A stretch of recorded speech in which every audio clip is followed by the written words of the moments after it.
Officials in Gaza say that Israeli forces have shot dead at least 41 protesters and injured 1,800 others in the deadliest day of clashes since the 2014 Gaza war. The violence came as the United States opened its controversial new embassy in Jerusalem, a move which has infuriated Palestinians. Israel's Prime Minister Netanyahu said it was a glorious day, and he thanked President Trump for making history. Palestinian President Mahmoud Abbas said the move meant the US had cancelled its role in the peace process and insulted the world and the Palestinian people. Richard Galpin has this report.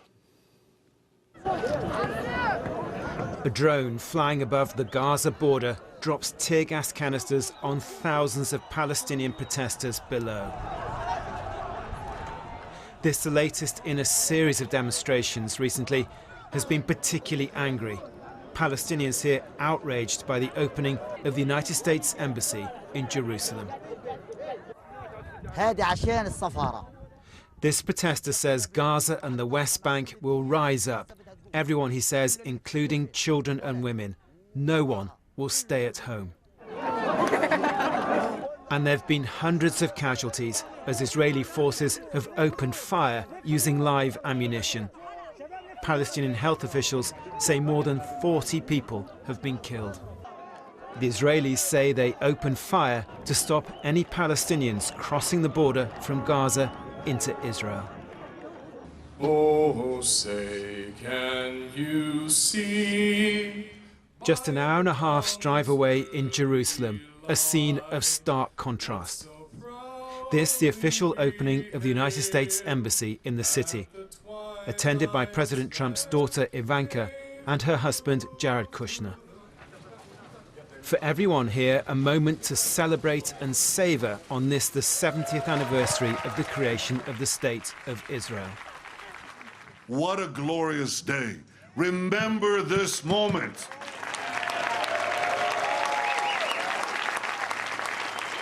This is history. President Trump, by recognizing history, you have made history. Donald Trump wasn't here in person, but he did appear via video link. Today we follow through on this recognition and open our embassy in the historic and sacred land of Jerusalem. And we're opening it many, many years ahead of schedule. As I said in December, our greatest hope is for peace. This holy and disputed city is at the very heart of the Israel-Palestinian conflict. Both sides want it as their capital, and for decades most of the world agreed its status should be decided between them in peace talks. The United States is the first to move its embassy, but already others say they will follow. And now the violence has spread from Gaza to here in the West Bank. Palestinian protesters clashing with Israeli forces, resulting in yet more casualties. Richard Galpin, BBC News. Well, we've just got an update on the casualty figures in Gaza. This is from the Health Ministry in Gaza, saying the death toll is now 43. 43 protesters have been killed, with 2,238 injured in the ongoing protest alongside the Gaza border. Obviously, we'll bring you more on that, those figures as we get them. Well, earlier, Palestinian MP Mustafa Barghouti gave his reaction to those events on the Gaza border and said the US can't be a mediator in the Middle East peace process. I've met so many ministers, so many prime ministers in the world who always told us, why don't you march peacefully? This is exactly what we are doing. This is what I have been advocating for 16 years, and I'm so glad that all Palestinians are doing it today. Peacefully marching, demanding our rights, and we are encountered with severe violence. Yes, the United States cannot be a mediator since it has become totally biased to Israel. And as long as it is totally biased to Israel and moving its embassy to Jerusalem and denying Palestinian rights, of course it cannot be a mediator. If there is to be a peace process, it has to be within an international forum based on UN resolutions and based on international legitimacy. Mustafa Barghouti. Will hear the UK Foreign Secretary Boris Johnson has said he's saddened by the loss of life in Gaza today.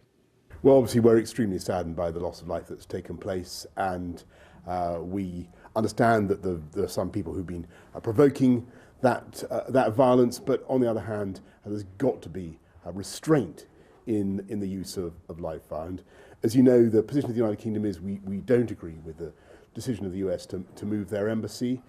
We continue to think that that's playing the wrong card at the wrong time, but we remain absolutely committed to a two-state solution. Let's go to our correspondent Yolande Nell. She's in Ramallah in the West Bank and totally incongruous with this celebration in Jerusalem. Meanwhile, that death toll is just getting bigger and bigger on Gaza.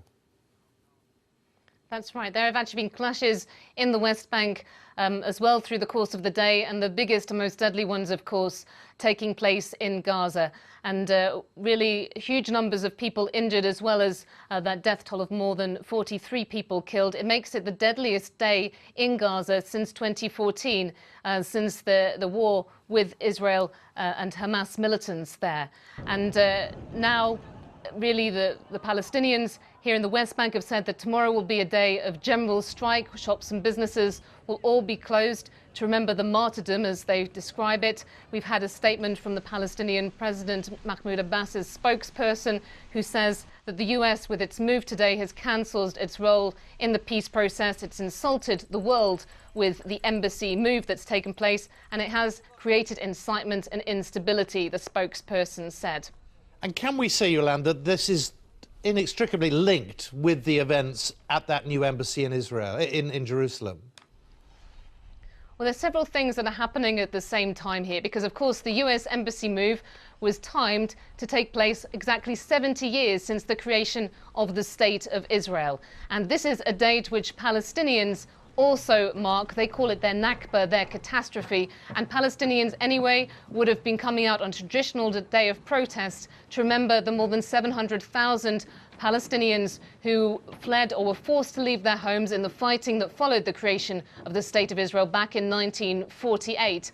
And so actually they brought those protests forward by a day and combined them with what was happening over the US embassy move. And the concern that many Palestinians will express to you, those who are taking part in protests, they believe that issues such as the Palestinian refugee issue, what happened to the descendants of those people who were displaced from their land. The people in Gaza, many of them are those descendants, and they've been calling for what they say is the right to return. Israel, of course, completely rejects that right. It would threaten its Jewish majority.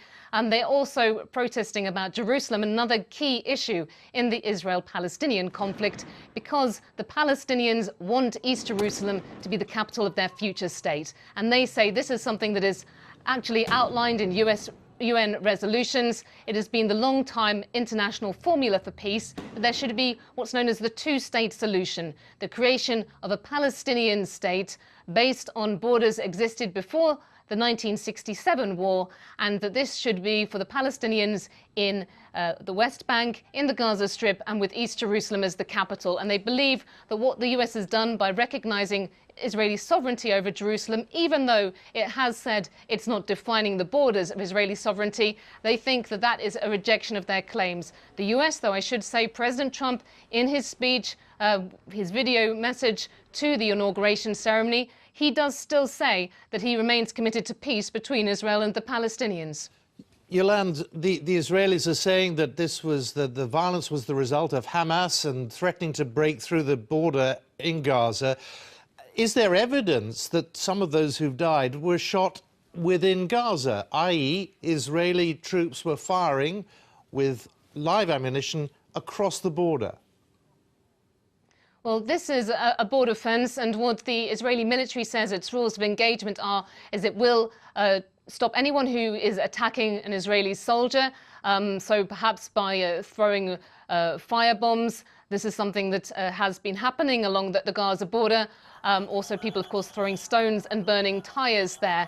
But they say that they're really acting to protect this perimeter fence along the Gaza border, because their big concern ahead of the day's culmination of this 6 weeks of protests was that at many locations, groups of Palestinians, at least hundreds of them, would try to break through the fence and cross into Israel. This mass infiltration of Israeli territory would be a threat to Israeli sovereignty, they said, but also a threat to Israeli residents who live close to the border. And so they say that those were the conditions under which they were opening fire. Yolande Knell in Ramallah, thank you very much.